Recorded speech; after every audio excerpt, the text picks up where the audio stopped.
से जो अमेरिका से हमारे साथ जुड़े हैं, प्रभु की दास को हम लोग वंदन करते। पिछले दिनों में प्रभु का दास को हमारे बीच में परमेश्वर ने इस्तेमाल किया था। बहुत बड़ी सी ये प्रभु की दया हुआ, करुणा हुआ। आज फिर प्रभु की दास को हमारे बीच में इस्तेमाल करने के लिए प्रभु ने भेजा है। हम परमेश्वर को धन्यवाद करते हैं। हम लोग कलीसिया पूरा मिलकर उनको अपनी हाथ उठाकर हम उनको स्वागत करते हैं और धन्यवाद करते हैं। प्रभु की दास हम आपको स्वागत करते हैं। हालेलुया। प्रभु आपको बहुत आय से आशीष देने पाए। पिछले दिनों में प्रभु ने हम आपको हमारे बीच में बहुत बढ़िया सा इस्तेमाल किया था। हम आपको धन्यवाद करते हैं। आज आगे का 45-50 मिनट्स हम आपका वचन हमारे भी आपको प्रभु का वाणी हमारे बीच में मांडने के लिए है। उसके लिए हम आपको समय देते हैं। प्रभु आपको बहुत ऐसे आशीष दे। Thank you sir, thank you. परमेश्वर की स्तुति हो। मैं परमेश्वर को धन्यवाद करता हूँ इस सुंदर समय के लिए।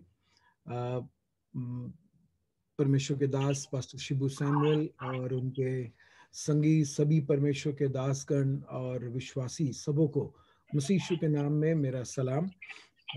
एक बार और आप लोगों के बीच परमेश्वर के वचन को लेकर आने का जो मौका प्रभु ने दिया उसके लिए मैं परमेश्वर को धन्यवाद देता हूँ। मैं सोचता हूँ आपके तरफ भी काफ़ी ठंडी है। हमारे तरफ कल दोपहर से बर्फ गिरना शुरू हो गया। रास्ते में निकलना काफ़ी मुश्किल है और इस बार बर्फ पिछले साल से बहुत ज़्यादा बर्फ गिरा है। रास्ते में तकरीबन 1.5 फीट बर्फ गिरा हुआ है। फिर भी सवेरे मुझे गाड़ी से कहीं जाना पड़ा, जाके मैं आया। परमेश्वर की उपस्थिति में आए हुए सभी जनों को परमेश्वर की स्तुति करता हूँ, धन्यवाद करता हूँ लोगों के लिए। पिछले जो बार था जब मेरे को आना था, आपके तरफ में एक शादी की सेवकाई आई और मेरे तरफ में एक हमारे कलीसिया का एक पिताजी गुजर गए और हमारे कलीसिया में वो सबसे बुजुर्ग व्यक्ति थे। 102 साल के उम्र था उनका और 102 साल से बेहतर वो अपने मृत्यु के 48 घंटे पहले तक अच्छा तंदुरुस्त थे और प्रभु में उनका जो भरोसा था और वो उठकर वो शनिवार सवेरे वो गुजरे। सवेरे शनिवार सवेरे 9:15 बजे। उसके पहले गुरुवार, शुक्रवार, बुधवार शाम तक वो अपने आप से चम्मच से खाना खाते थे। उठ के उनको बैठाना पड़ता था, बिस्तर पर रहते थे लेकिन उनको उठा कर बैठाओ और वो चम्मच से खाना खाते थे।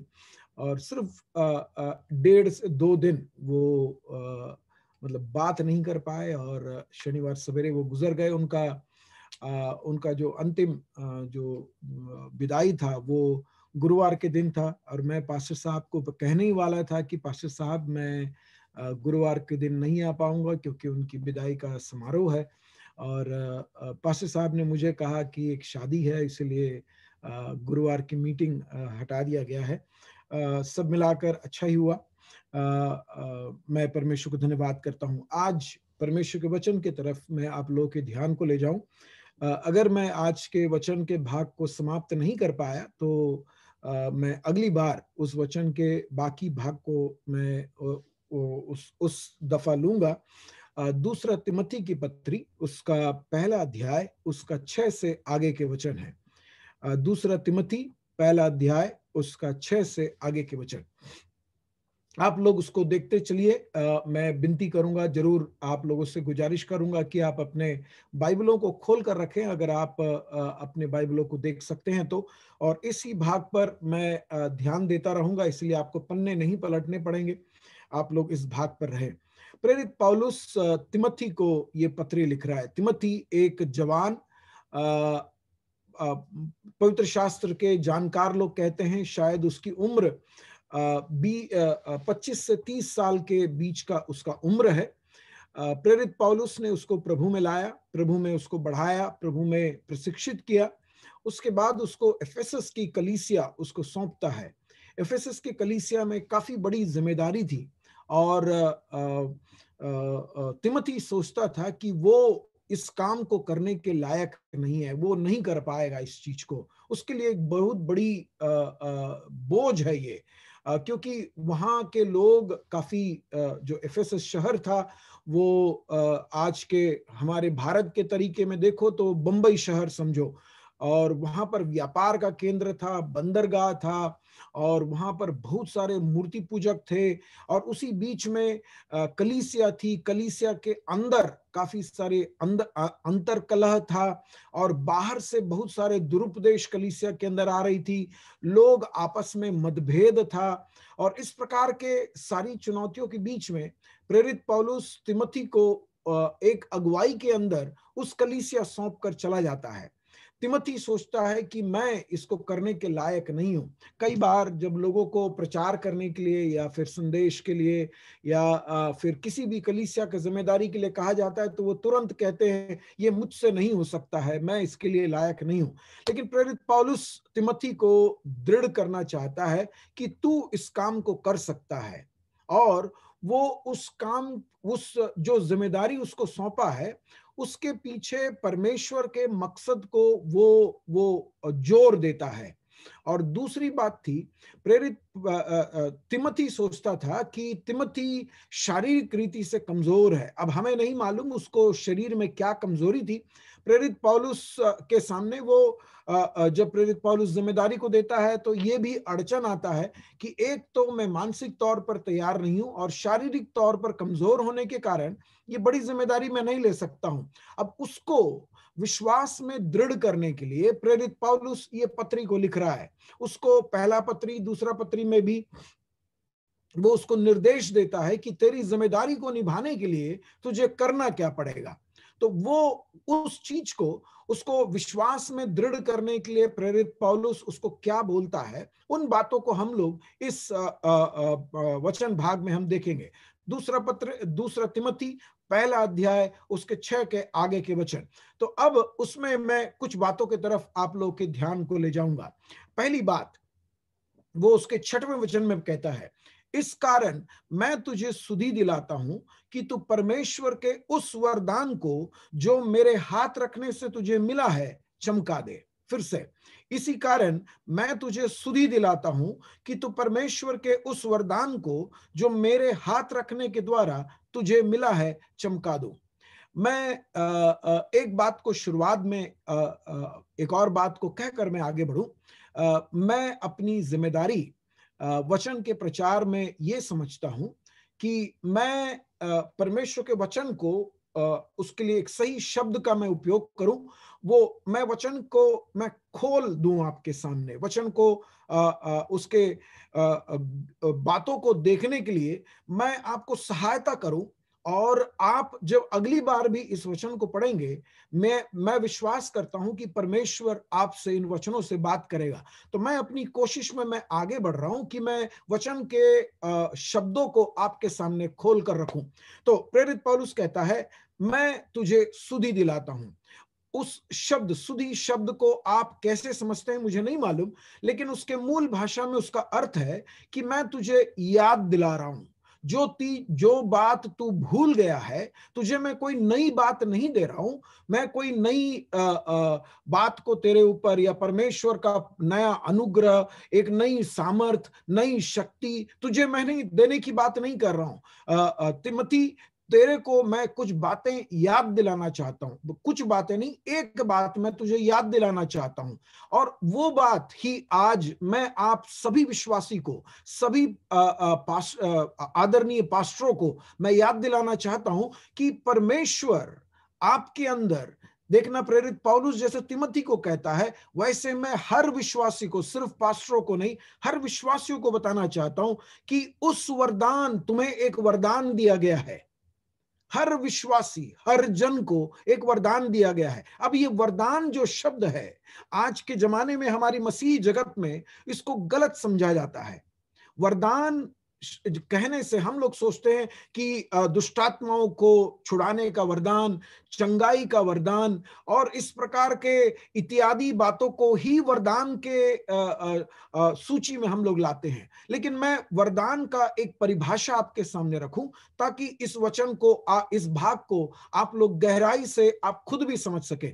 वरदान शब्द को मैं एक परिभाषा दे रहा हूं और वो परिभाषा ये है कि ईश्वरीय योगदान या ईश्वरीय क्षमता आपको दिया जाना जिसके कारण आप ईश्वरीय मकसद को पूरा कर सके। मैं फिर से दोहरा रहा हूं, ईश्वरीय क्षमता आपको दिया जाना, एक ईश्वरीय कला समझो या फिर एक परमेश्वर का दिया हुआ शक्ति समझो, एक ऐसी शक्ति आपको दिया जाना जिसका मकसद ये है कि ईश्वरीय योजनाओं को आप अंजाम दे सको।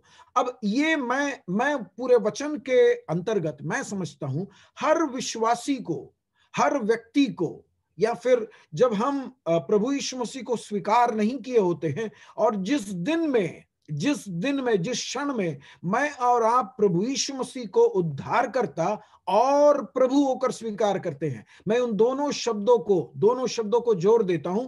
जिस दिन हम प्रभु यीशु मसीह को उद्धारकर्ता और प्रभु होकर स्वीकार करते हैं, उस दिन ये वरदान हम में दिया जाता है। क्यों दिया जाता है? मेरी परिभाषा को ध्यान देना।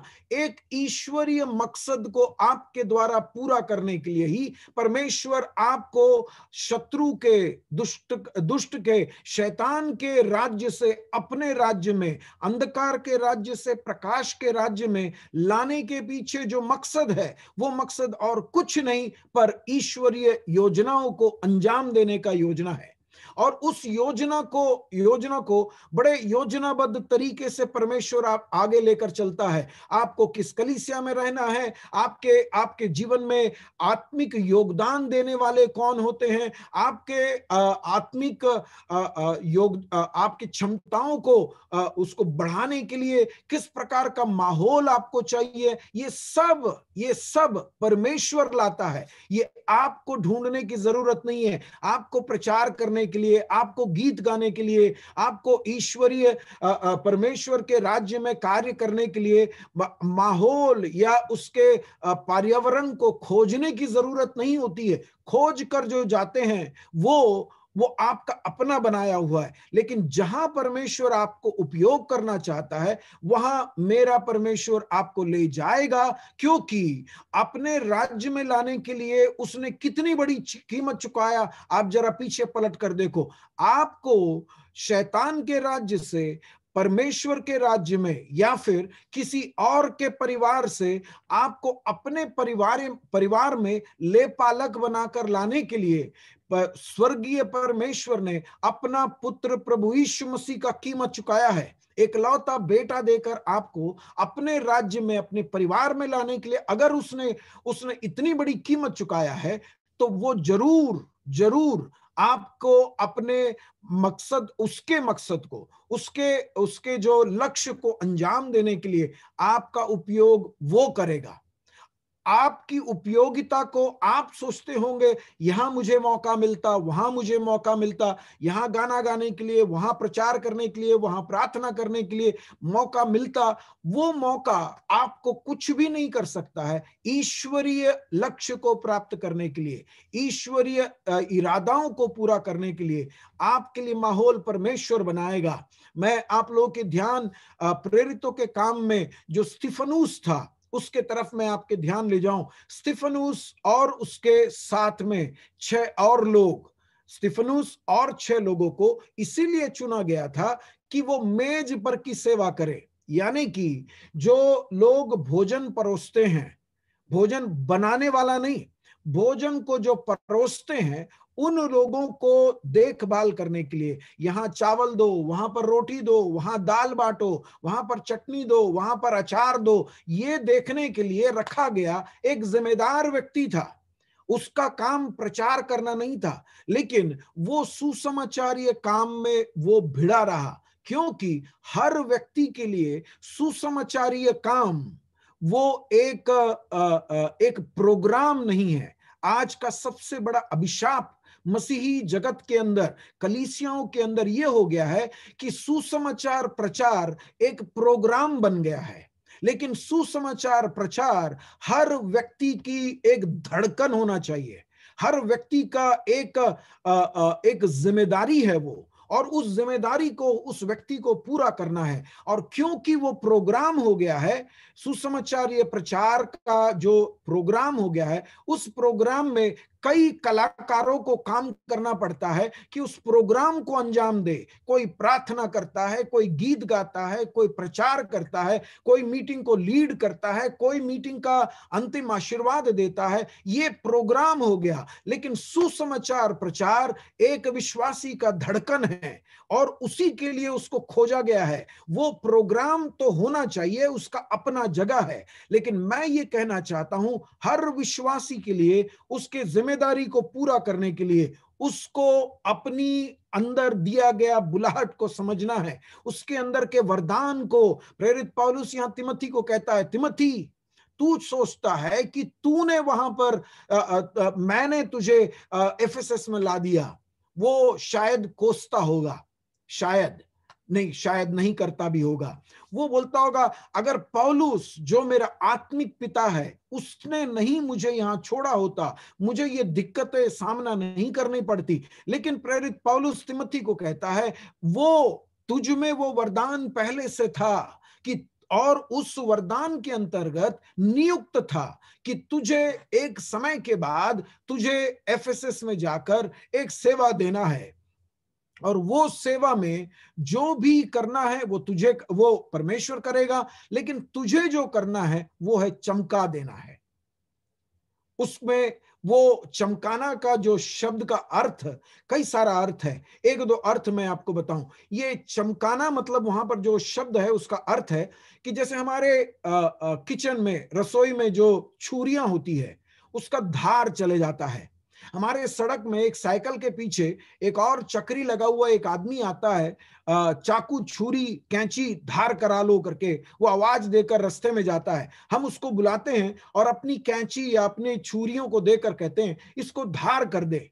और जो काम हम पहले 15 मिनट में करते थे, अब हमारी छुरियां धार देने के बाद वो वही प्याज, वही आलू, वही सब्जी 5 मिनट में कट जाती है। वही शब्द का यहां उपयोग किया है कि तुझे उसको चमकाना है, वो तेरी जिम्मेदारी है। वरदान प्रभु ने दिया है, मकसद के लिए जो क्षमता है वो प्रभु ने दिया है। आप में से कुछ लोगों को परमेश्वर ने प्रचार करने का वरदान दिया है, लेकिन मैं आपको एक बात पूछना चाहता हूं। आप प्रचार को तैयार करने के लिए आप शायद अध्ययन करते होंगे, लेकिन मैं आपको पूछता हूं आप अपने लिए कितना समय अध्ययन में व्यस्त करते हैं? ये इसमें कठिन परिश्रम करना पड़ता है। कोई कहीं से प्रचार किया, हम भी उसके पीछे एक तो वचन पढ़कर हम शुरू हो जाते हैं। नहीं मेरे भाई और बहन, प्रचार करना उसमें एक अगुवाई होना चाहिए, उसमें एक माहौल होना चाहिए, और उसके पीछे एक कड़ी मेहनत हम सबको करना पड़ता है। गीतकार को करना पड़ता है। मेरा एक दोस्त है, एक मित्र है जो बहुत सुंदर गीतों को गाता है, और वो हमारे साधारण गीतों को जब गाता है, आवाज उठाएंगे आशीष तुमसे चाहते हैं, इस प्रकार के जंगली दत्तों के दरमियान जैसे साधारण गीत को गाता है, तो इतना मीठा लगता है और बड़ी अभिषेक फैलती है। इसलिए नहीं कि वो गिटार, कीबोर्ड और 3-4 कीबोर्ड और ड्रम सेट और वो सबको लेकर आने के कारण नहीं, उसमें एक वो वरदान है। दूसरा, उसने अपने आप को प्रशिक्षित किया। आज के तारीख में तकरीबन 19 साल कई गुरुओं के पास जाकर वो सुर, ताल, धुन को सीखता है, अभी भी सीख रहा है, और तबला बजाता है। उनका परिवार तीसरा पीढ़ी है कि वो लोग तबला बनाते हैं। उनका बनाया हुआ तबला वाटकर तबला जो कहलाता है, जो उनकी कंपनी है वाटकर तबला, उसको जाकिर हुसैन जी तक उसके तबला बजाते, इतना करता है। लेकिन वो व्यक्ति का मैं कहने के लिए ये आया, वो मेहनत बहुत करता है। एक दूसरा, आप उसको कितना भी अच्छा आइसक्रीम खिलाओ, वो एक चम्मच नहीं उसको चख कर नहीं देखेगा। वो परहेज को रखा है, दही नहीं खाएगा, तीखा नहीं खाएगा। कितना भी अच्छा खाना बनाओ, तीखा होगा या फिर उसमें तेल ज्यादा है, मसाला ज्यादा है, वो नहीं खाएगा, क्योंकि वो अपने गले को सुरक्षित रखा है, क्योंकि वो कहता है ये मेरा परमेश्वर को समर्पित है, मैं इसको अपनी खुशियों के लिए मिर्ची, मसाला, दही, ठंडा खाकर खराब नहीं करूंगा, क्योंकि मुझे इसके द्वारा परमेश्वर की महिमा करना है। और वो मौके का खोज में नहीं जाता है, जब मौका मिलता है। मैं जब इंडिया में था उस समय कई बार मेरे साथ कई जगह पर वो गाना गाने के लिए आया है, और वो कोई नया गाना गाने की जरूरत नहीं है, आवाज उठाएंगे, हम साज बजाएंगे, उस गीत को जब गाता था तो ऐसा माहौल बनता था कि परमेश्वर के वचन को सेवकाई करने के लिए सही जमीन बन जाती थी। मैं वापस आता हूं तो परमेश्वर का प्रेरित पौलुस तिमोथी को कहता है, तुझे उस वरदान को चमकाना है। अब मैं आप लोगों से कुछ बातें करना चाहता हूं। आप में से कुछ लोग कहोगे कि मैं तो, आप में से जो आंटी लोग हैं, जो बहनें हैं, वो लोग कहेंगे हमारी तो जिंदगी चूल्हा चोखा में निकल जाता है, पति को खाना बनाने के लिए, बच्चों के लिए डब्बा बनाने के लिए। अब तो कोविड के कारण इतनी परेशानी नहीं है उस चीजों में, मतलब डब्बा वगैरह बनाने में, लेकिन उन खाना बनाने में, रसोई घर में, घर की साफ सफाई करने में, कपड़े धोने में, इसी में हमारा समय निकल जाता है। मैं कौन सा वरदान चमकाऊं? मैं आपको एक उदाहरण बताऊं। एक बार एक माताजी थी, और वो, उनकी उम्र तकरीबन 70-75 के आसपास था। वो अपने घर में बैठी रहती थी, उनके नाती पोते तक हो गए थे, लेकिन वो परमेश्वर से प्रार्थना करती रहती थी कि प्रभु मुझे तेरे लिए उपयोग कर, तू मुझे जहां भी उपयोग करने का मौका मिलेगा वहां पर मैं तेरे लिए उपयोग के लिए तैयार हूं।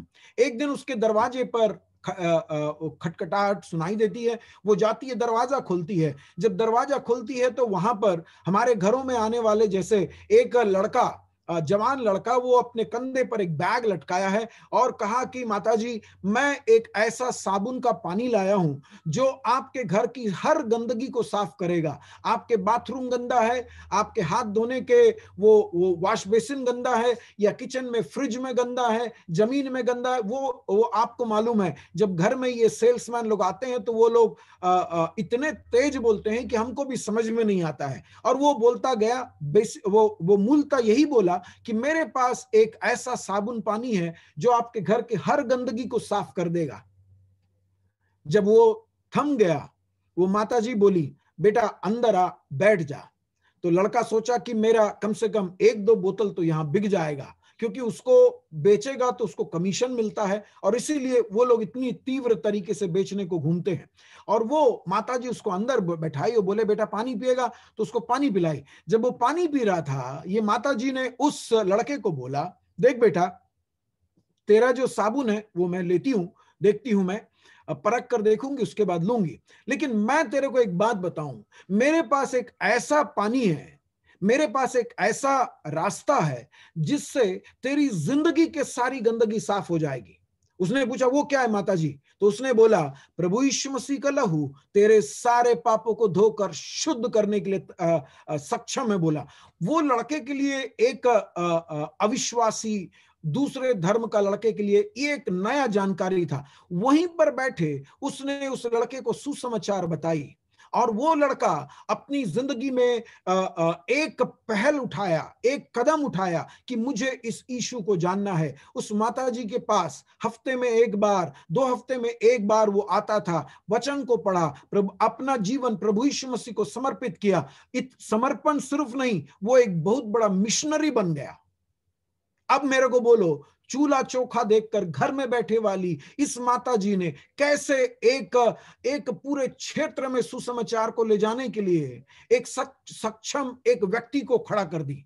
मैं इसीलिए कहता हूं, आप लोगों में से कोई भी नगण्य नहीं है, आप में से कोई भी कमजोर नहीं है, आप में से कोई भी फालतू नहीं है, आप में से कोई किसी की भी उपयोगिता खत्म नहीं हुई है। क्यों मालूम है? आपको जिंदा रखा है तो परमेश्वर का आपसे योजना है। मेरे भाई, मेरे बहन, आपकी जिंदगी बहुमूल्य है, और इसीलिए इस कोविड के अंदर भी परमेश्वर आपको जिंदा रखा है, क्योंकि आप में वो वरदान है और आपकी जिम्मेदारी है कि आप उसको चमका दे। एक बार मैं एक विद्यार्थियों की मीटिंग के लिए, उस समय मैं नासिक में रहा करता था, और मैं नासिक से ट्रेन चढ़कर खंडवा पहुंचा। खंडवा से बस में बैठकर मुझे महू जाना था। इंदौर के पास महू नाम एक जगह है, वहां पर हमारी संस्था की एक ट्रेनिंग सेंटर थी। वहां पर मुझे 3 दिन का विद्यार्थी कैंप के लिए जाना था, और मैं खंडवा तकरीबन रात को 12-1 बजे उतरा। वहां से एक बस में बैठा। मेरे ख्याल से वहां से 3 से 4 घंटे का सफर होता है महू पहुंचने के लिए। लेकिन बस बीच में 2 जगह बिगड़ गई। तीसरी बार जब बस बिगड़ी, ड्राइवर ने कहा कि अब कम से कम 2 घंटा लगेगा, मुझे शहर जाना पड़ेगा, शहर से सामान लेके आना पड़ेगा, इसको लगाने के बाद ही ये गाड़ी आगे जाएगी। हम लोगों ने वहां पर देखा, सवेरे तकरीबन 5 बजा हुआ था, बहुत जोर से नींद आ रही थी, और जहां पर गाड़ी रुकी थी वहां पर पास में एक पान टपरी था और उसमें चाय बन रहा था। तो नींद बहुत जोर से थी, तो मैं आखिरी आखिरी में उतरा, और उस दुकान, छोटी सी पान दुकान टाइप, एक चाय दुकान था वो, वहां पर बीड़ी सिगरेट पान बीड़ी सब बेचता था वो, और चाय भी बेचता था। एक्चुअली हकीकत में वो व्यक्ति एक लोहार था, और उसके दुकान का, मैं मेरे उतरते तक पूरी बिस्किटें खत्म हो गई, चाय का पूरा जो दूध वगैरह था सब कुछ खत्म हो गया। फिर भी मैं निकलकर चाय दुकान की तरफ गया कि चाय एक पी जाए तो थोड़ा सा अच्छा लगेगा। जैसे मैं चल के वहां गया, और उस समय बस के अंदर से एक आदमी जो मेरे साथ में खड़ा था, उसकी छोटी सी बच्ची बस से निकलकर दौड़कर पापा आकर के बुलाकर आने लगी। तब वो दुकान का मालिक ने बोला, संभाल कर, वहां आग है। मैंने पलट कर देखा, वहां पर आग दिखा नहीं, सिर्फ सफेद सफेद भूरा सामान कुछ दिखा, वो राख था। मैंने सोचा उस राख में कहां आग है।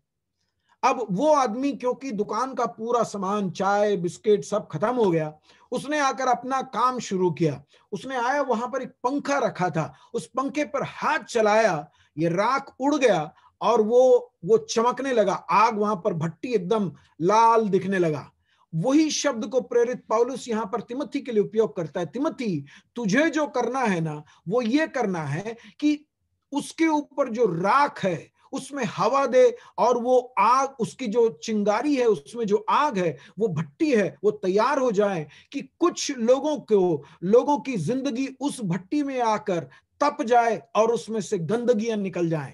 आपकी जिंदगी का जो मकसद है वो ये है। अब आप क्या करोगे, इस बात के लिए मैं आपको एक सुझाव देना चाहता हूं, और वो सुझाव ये है कि अगर आपको लगता है कि आप में कोई भी वरदान नहीं है, तो मैं आपसे कहूंगा कि आप व्यक्तिगत तौर पर कोई भी किसी को बुलाने की जरूरत नहीं है। अगला कुछ दिन बड़ा प्रार्थना पूर्वक परमेश्वर की उपस्थिति में रहे, और परमेश्वर से कहे कि प्रभु, मुझ में क्या वरदान दिया है ये तू मुझे बता। मुझे कोई और बताने की जरूरत नहीं है, मुझे कोई और प्रोत्साहन देने की जरूरत नहीं है। और आप पाएंगे कि आपके वरदान को आप पाएंगे, और उस वरदान को आप तुच्छ नहीं समझना। शायद आपके लिए जो वरदान है वो मीटिंगों के लिए प्रार्थना करने के लिए है। हम जैसे परमेश्वर के दासों के लिए प्रार्थना करने का वरदान है, बखूबी उसको निभाएं।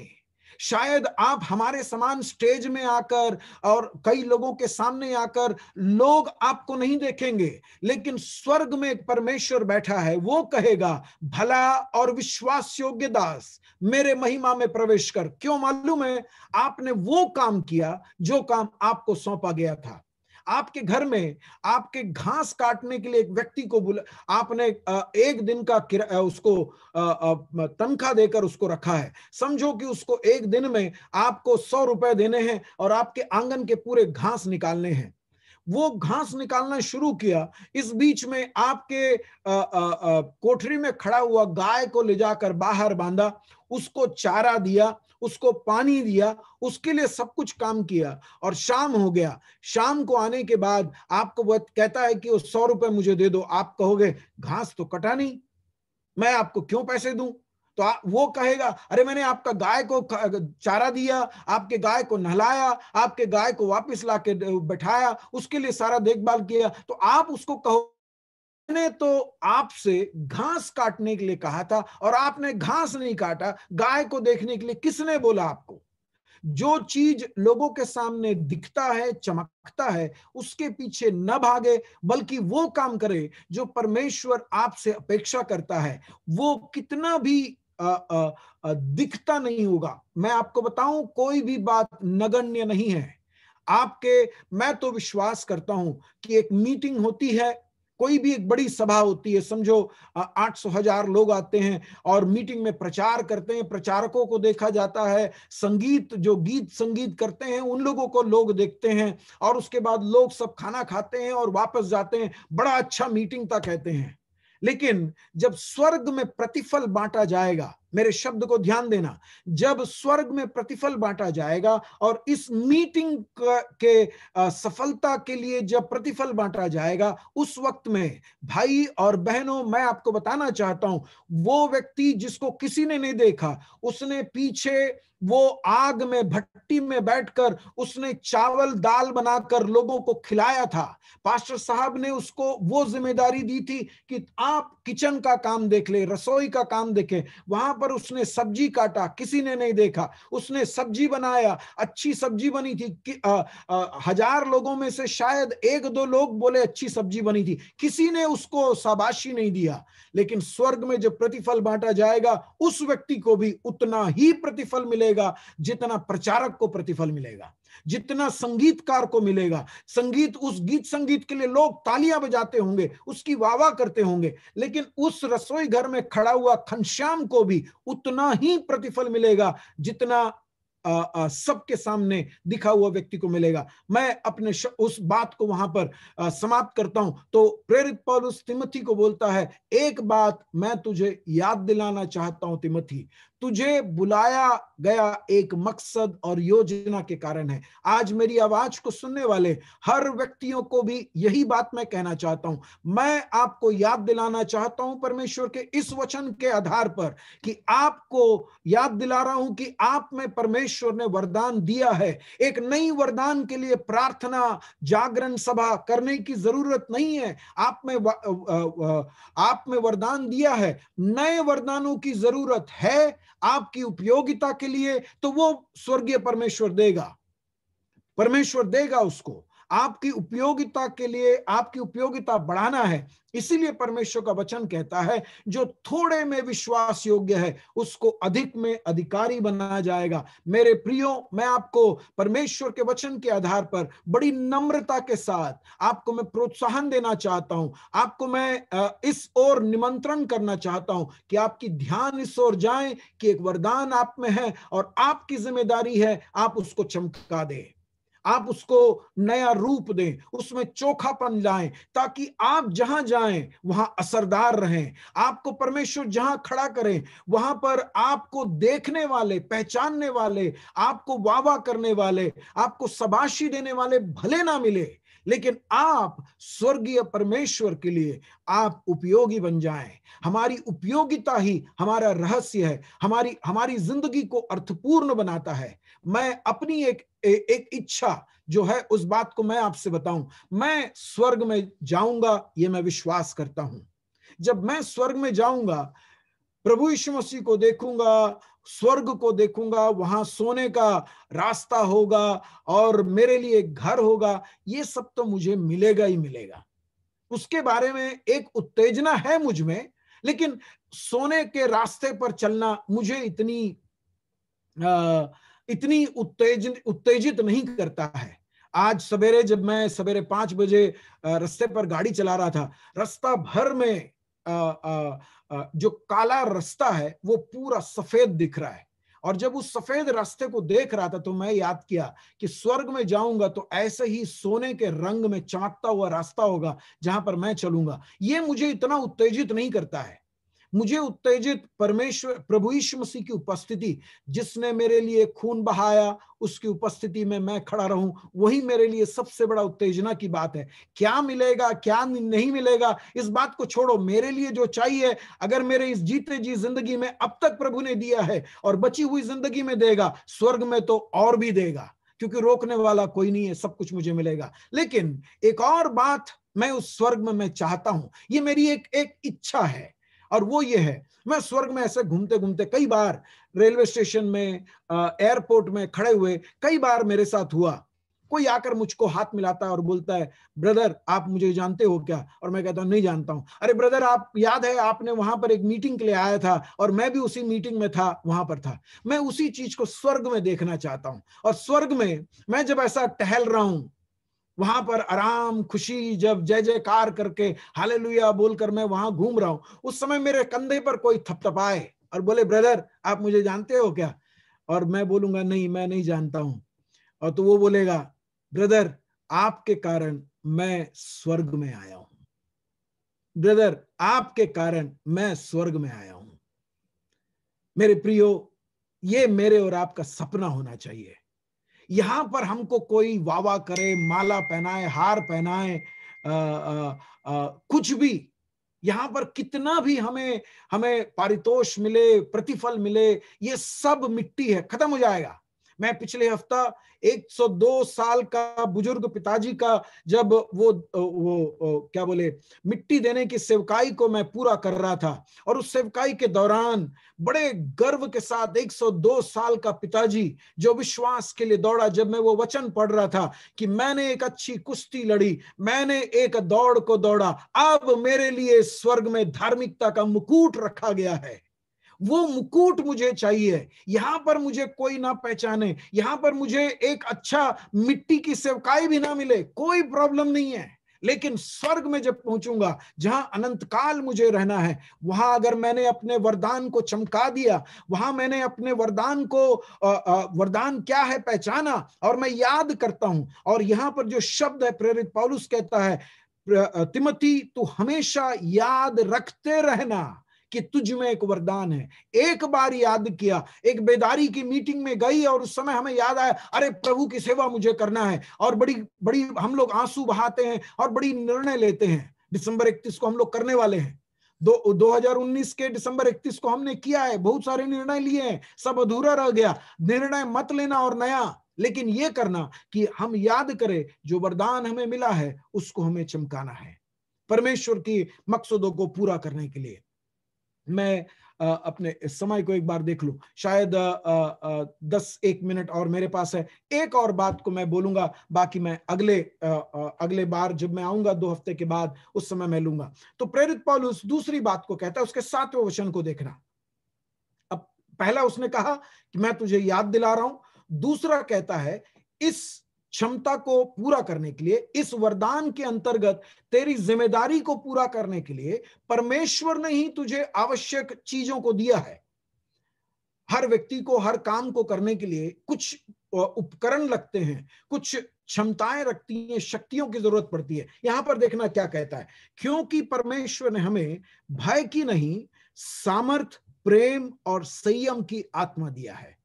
देखना परमेश्वर ने क्या दिया है हमें। मैं फिर से वो वचन को पढ़ता हूं, क्योंकि परमेश्वर ने हमें भय की नहीं पर सामर्थ और प्रेम और संयम की आत्मा दी है।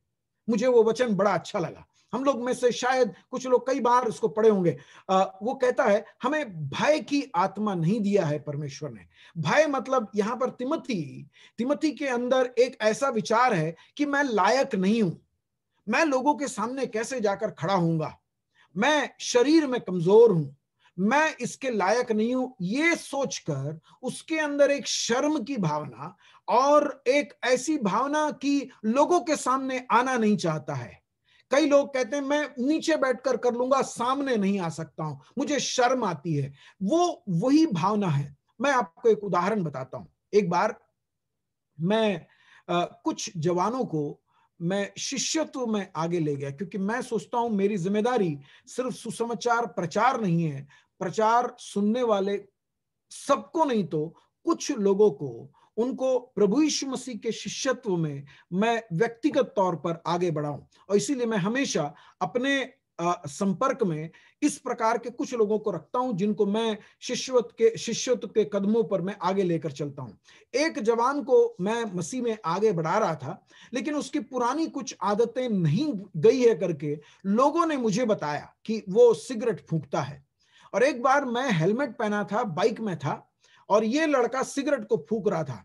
उसके उंगली में सिगरेट रखा हुआ था और वो फूंक रहा था, और मैंने गाड़ी को चालू रखा, उसके सामने हेलमेट पहनकर ले जाकर रोक दिया और हेलमेट के कांच को उठाया तो उसको पता लगा कि मैं हूं। बोले फिलिप भैया कहाँ जा रहे हो? मैंने बोला ऐसा है, मैं जा रहा हूं कहीं पर। ऐसे करके मैंने गाड़ी को बंद नहीं किया ताकि उसको एहसास दिया कि मैं रुक नहीं रहा हूं, जा रहा हूं। और इसलिए उसने क्या किया, सिगरेट को अपने उंगली पर दबाकर अपने पीठ पीछे ऐसा धरा हुआ था। और क्योंकि मैंने कभी नहीं देखा था उसको सिगरेट पीते हुए, इसलिए कभी मैंने उसको ताकीद, उसको टिप्पणी नहीं किया। तो वो सिगरेट को हाथ में पकड़कर खड़ा था, लेकिन मैं बाइक को चालू, एक्सीलेटर देते देते मैं खड़ा खड़ा उससे बात करते रहा। तकरीबन 4 से 5 मिनट मैंने उसको उलझाए रखा बातों में। इतने बातों में उलझा रहा कि वो सिगरेट उसके उंगली में थी, इस चीज को वो भूल गया।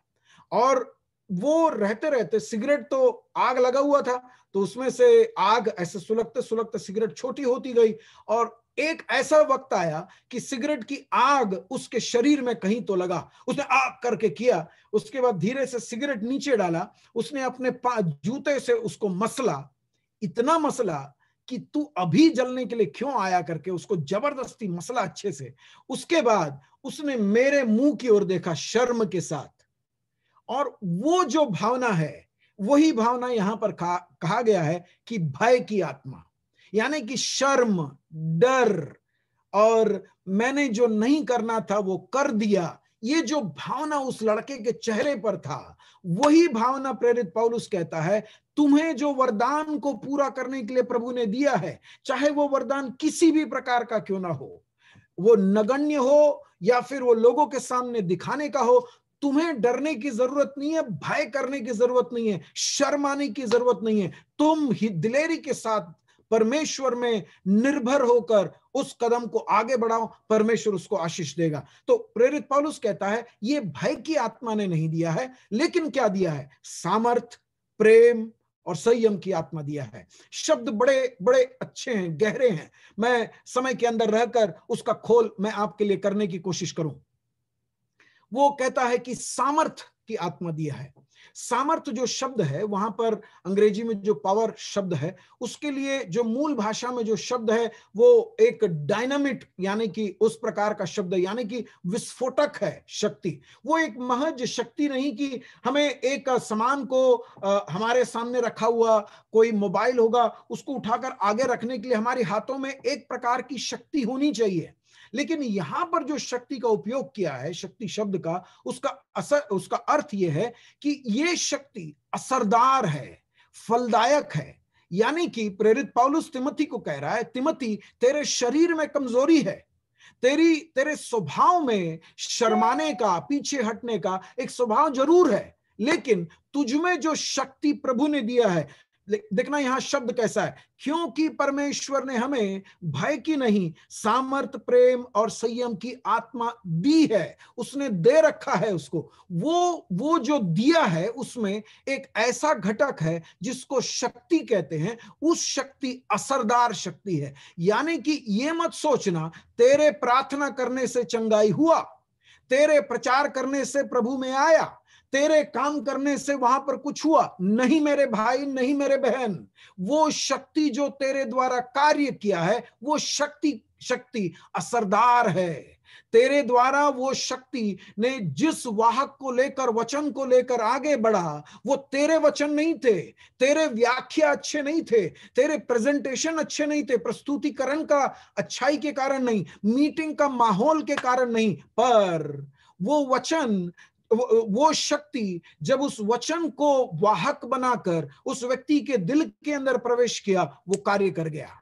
तेरी प्रार्थना की शक्ति नहीं है, मैंने प्रार्थना किया और प्रभु ने चंगाई किया, नहीं मेरे भाई, नहीं मेरे बहन, वो उस शक्ति जो तेरे द्वारा कार्य किया उसकी गुण है। वो आपके घर में जब पोस्टमैन आता है, पोस्टमैन आपके घर में जो चिट्ठियों को लाता है, कभी कभी वो चिट्ठी में इतनी खुशी की बात होती है, चिट्ठी खोले, चिट्ठी को आपने पढ़ लिया और पढ़ने के बाद आप पोस्टमैन को गले लगते हो, थैंक यू लाने के लिए, इतना अच्छा समाचार भेजने के लिए धन्यवाद। आप कभी नहीं बोलते हो, आप कभी नहीं बोलते हो।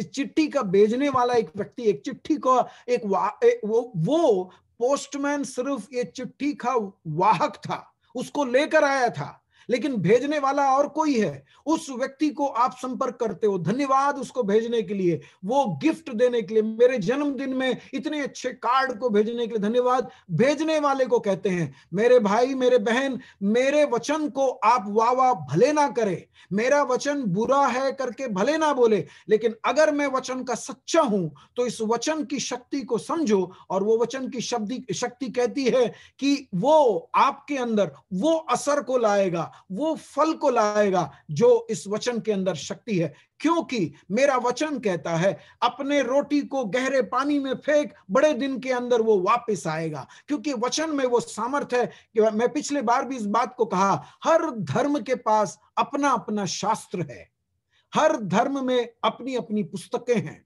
लेकिन मसीही धर्म का, धर्म नहीं कहूं, मसीही मार्ग का, या फिर ऐसे कहूं, ये बाइबल ही एक शास्त्र है जिसको जीवित वचन कहा गया है।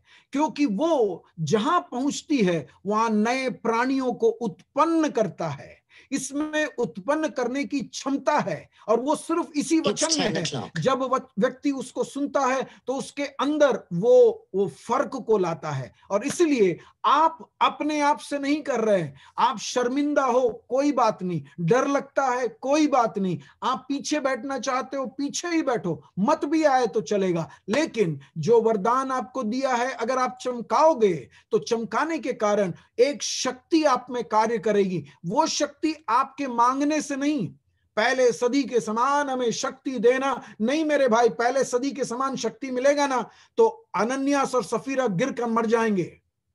आज के जमाने में वो नहीं हो पाएगा। झूठ कलीसियाओं के अंदर रहती है, लोगों के अंदर फरेब, झूठ और फंसाने वाली बातें लोगों के अंदर है। अनन्यास और सफीरा जैसे पहले सदी में गिर गए, वैसे आज के सदी में बहुत सारे लोग गिरकर मर जाएंगे। लेकिन हमें क्या चाहिए मालूम है? वो असरदार शक्ति हमारे अंदर चाहिए, जिसके कारण जब हम अपने वरदानों को चमकाते हैं वो असर को पैदा करता है, लोगों के दिलों को छूता है, लोगों की जिंदगी में परिवर्तन को लाता है, उनके अंदर परमेश्वर के तरफ का इशारा बनता है, मेरे तरफ नहीं, मेरे तरफ नहीं, क्योंकि मैं तो सिर्फ पोस्टमैन हूं। वो इशारा उसके तरफ बनता है, वो उस शक्ति के द्वारा होता है। मैं बाकी दोनों शब्द को, ये हम जब टीवी में सीरियल देखते हैं ना, तो वो सीरियल को वो ऐसे समय में समाप्त करते हैं कि वो सीरियल कल शाम को 7 बजे सास भी कभी बहू थी देखने के लिए आप बैठ जाते हो उसके सामने। घड़ी देखने की जरूरत नहीं है, कुछ भी नहीं है, आप उसी वक्त में आकर बैठ जाते हो। तो अगले बार जब मैं परमेश्वर के वचन की सेवकाई के लिए आऊंगा, इस वचन को मैं आगे लेकर जाऊंगा। फिर से मैं आपको प्रोत्साहित करता हूं, आपके अंदर एक वरदान है, आपकी जिम्मेदारी है कि आप उसको चमकाएं। आपके अंदर भय की आत्मा नहीं दिया है, लेकिन शक्ति दिया है। वो शक्ति आपके अंदर जब क्रियान्वित होती है, आपके शब्द, आपके आचरण, आपके व्यवहार, आपके कार्य वो असरदार और फलदायक हो जाते हैं। क्या मैं आपके साथ प्रार्थना करूं? आइए हम अपनी आंखों को बंद करें, हम प्रार्थना करें। स्वर्गीय परमेश्वर, इस वक्त जूम लाइन में आए हुए सभी भाई बहन, सभी परमेश्वर के दासों को तेरे हाथों में देता हूं प्रभु। मैं तेरे दास होकर प्रभु, तेरे वचन का वाहक होते हुए प्रभु, मैं इन लोगों को प्रोत्साहित किया कि उनके अंदर एक वरदान है प्रभु। उस वरदान को पहचानने के लिए प्रभु इन लोगों के अंदर एक चाहत को तू पैदा कर प्रभु। उसके अंदर प्रभु जो वचन के अंदर से जो शक्ति आई, वो शक्ति इनके अंदर एक ललक पैदा करे कि वो अपने वरदानों को पहचाने, और इनके अंदर जो वरदान है उसको प्रभु चमकाने के लिए आवश्यक अनुग्रह और तेरे पवित्र आत्मा की सामर्थ और उनको सहायता प्रदान होने पाए प्रभु। और प्रभु इनके अंदर जो डर है, जो कमजोरी है, उन बातों को हटाकर प्रभु तेरी शक्ति इनके द्वारा कार्य करने पाए, ताकि ये जहां कहीं भी जाएं, अपने पड़ोस में, अपने नौकरी के क्षेत्र में, अपने काम के क्षेत्र में, अपने पढ़ाई के क्षेत्र में, जहां भी जाएं वहां तेरे लिए प्रभु असरदार और फलदायक होने पाए प्रभु। पास्टर शिबू सैमुअल को भी प्रार्थना तेरे हाथों में सौंपते हैं, प्रार्थना करते हैं, उनके परिवार और समस्त पास्टरों को तेरे हाथों में देकर प्रार्थना करते हैं प्रभु। हमारी प्रार्थना सुनने के लिए धन्यवाद करते हैं, मसीह यीशु के नाम से मांगते हैं, सुनो ग्रहण कर, आमीन। थैंक यू पास्टर, हमारे बीच में आकर इतना श्रेष्ठ वचन हमको बहुत उत्साह किया, हम लोगों को कमजोरी को आपने उसको प्रभु की वरदानों में कन्वर्ट किया। हालेलुया, प्रभु आपको बहुत ऐसे आशीष दे। आगे दिनों में फिर हम आपसे मुलाकात करेंगे। हालेलुया, वो नया साल में होगा। आपको पहले ही हम नया साल का मुबारक देते। बहुत तेरे रीति से प्रभु आपको इस्तेमाल करने को देश में जहां प्रभु आपको रखा है, प्रभु आपको अभिषेक कर, आपकी सेवकाई को, परिवार को, सबके ऊपर आपकी दया हो। प्रभु का दास किशन देव पास्टर प्रभु का दास के लिए प्रार्थना करें।